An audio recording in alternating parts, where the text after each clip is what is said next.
Hi, my name is Cynthia Buteau, and I am president of Space Commerce Matters, a company focused on the commercialization of space. The question we always get is, why space?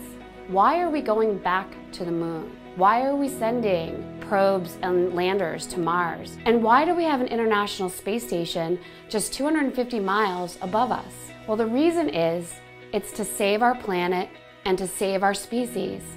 We go off the planet to save our planet. And I know that sounds dramatic, but it's actually true.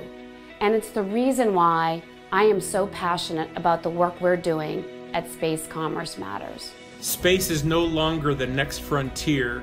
It's a place that we now live and work in. As a startup, Space Commerce Matters is not only interested in short-term profits, but also has a long-term view to help protect us and save our planet. We are developing advanced materials in space that are impossible to create on Earth. Our mission is to find more of these novel breakthroughs.